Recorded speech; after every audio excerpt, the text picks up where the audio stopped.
Okay, we're going to do a dragon's wing in watercolor today, and I'm starting with the body. I'll do a portion of the body where the wing actually attaches to the dragon, so we have a base point to start from.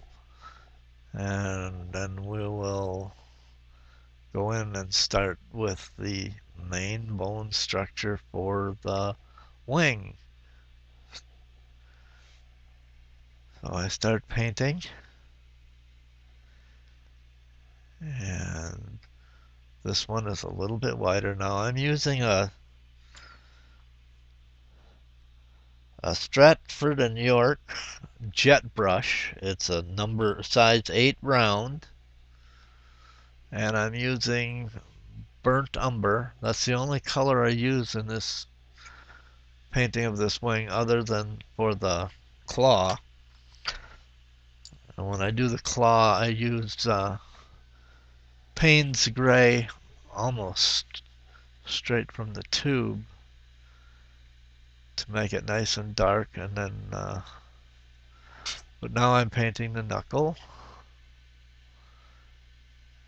and we're going on to the next arm here.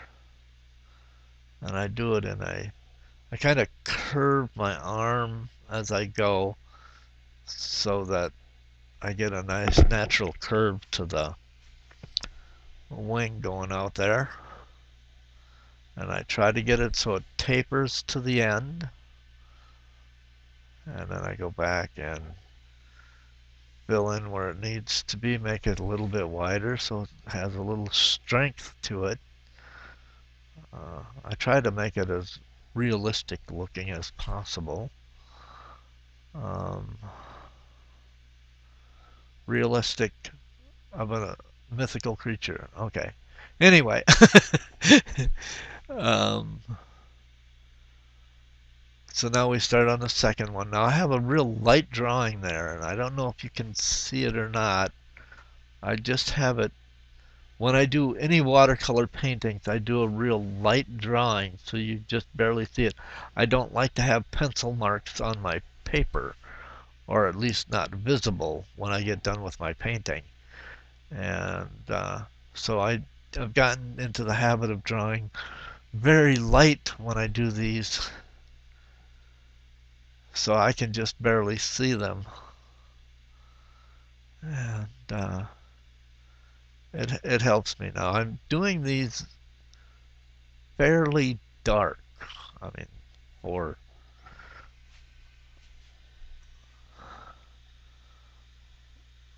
because I want to have the membrane between the bones a little bit lighter so they look more like translucent, so you can almost like, it's like the light will go through but you can't see through them, and yet have like strength to the texture too. And you'll see what I mean when I get to doing the fabric. Now we're going on, I'm just painting the four bones that I use. Now it's like a hand, and I got the four fingers out there where the membrane is going to be stretched between, and then there's going to be on the top there's a claw, which is like equivalent to the thumb. And I'm just getting the bones out there, and getting it painted in.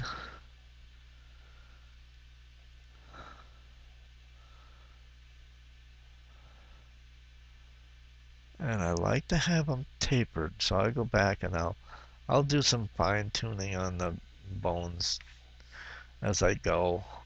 Um, and then I go off and fill my brush. Now I've mixed up a great deal of a watery solution of burnt umber, so I have the color just sitting in my palette. And then I go through and I replenish my brush real quick, as quickly as I can. I'm doing this all real time here, so what you see is how long it really takes me to do this. I'm not using any time lapse right now. Um, I will be doing a video of the claw on the dragon. I did the drawing, now I'm going to do the watercolor painting. And in that one there's a section where it's takes a while and it's repetitive. So I did use some time lapse. So it goes like only like uh, maybe 1.5 times as fast, but otherwise it gets boring just watching me do these little strokes like this. and But I thought it would be nice for you to see just exactly how long it takes, and what I'm doing here is I'm doing some touch up again, like I said, uh, to get the curve to look right and have it tapered. And then we go and do the claw. Now that one, I'm using the number 4 Stratford and York brush, and I've got Payne's Gray on there, and I leave a little highlight on the claw.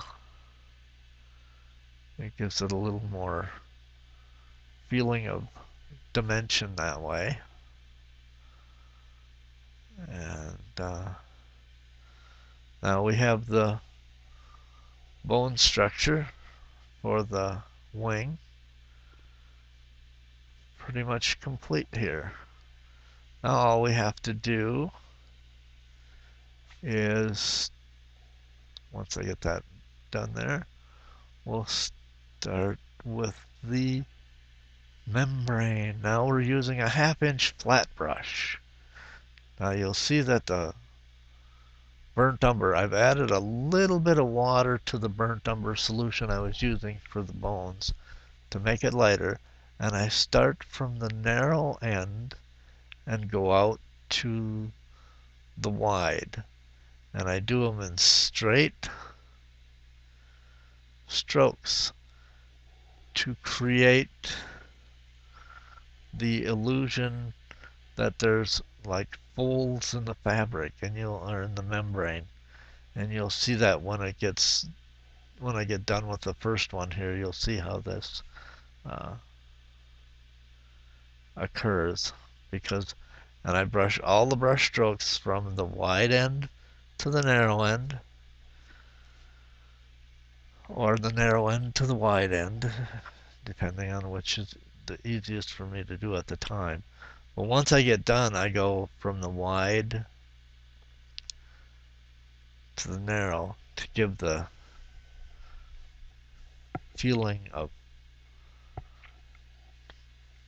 the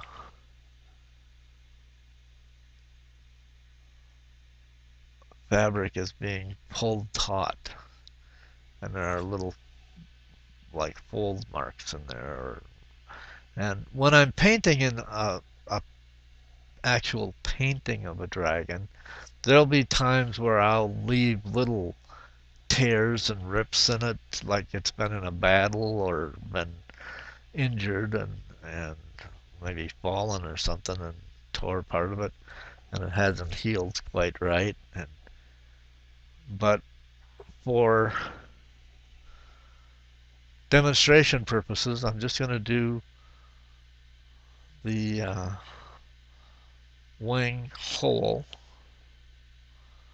Now I'm doing the second membrane here, and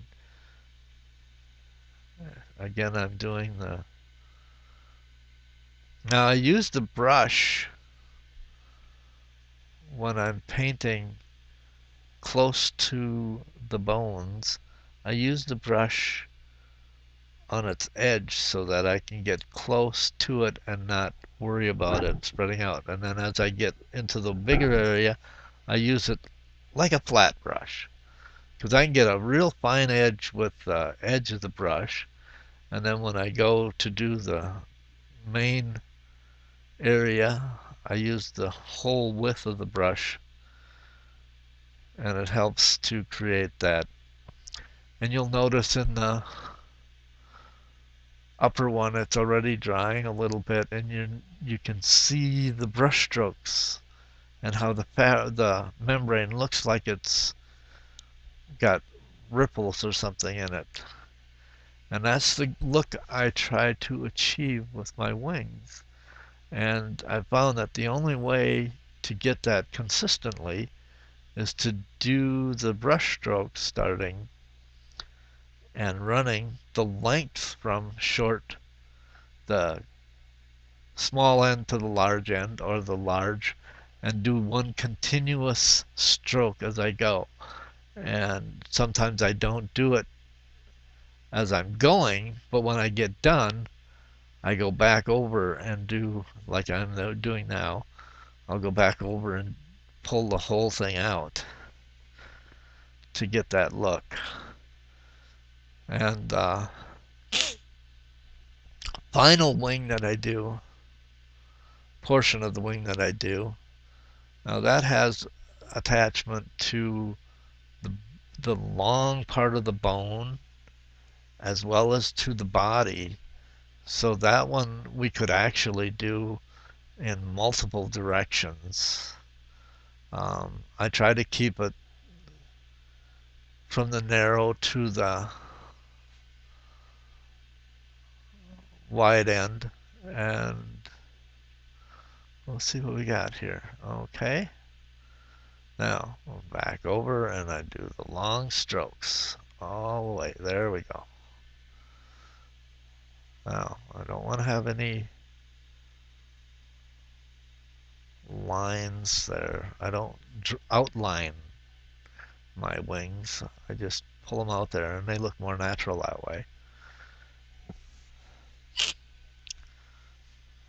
And I think that's the term I should use instead of realistic. It looks more natural. uh, it always bothers me when I say it's realistic and I'm painting a mythical creature. I mean, they aren't real, so how can you paint it realistic? Anyway, I'm rambling on. Now we're doing the final membrane here, and we're getting down towards the end. And we're pulling it in. Now you see I run it all the way down to the body, and I like to have it come out. And I'm pulling this one the same way, going from the narrow to the wide. And it's just that it attaches to the body there.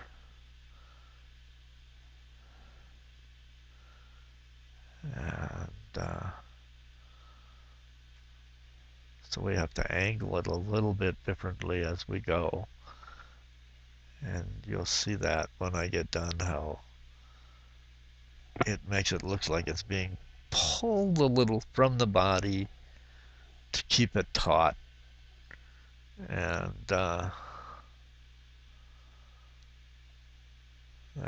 now we're almost done here. We're just gonna get the curve in there and then put the final strokes in for the texture of the wing. And we'll get some nice long strokes in here to smooth it out.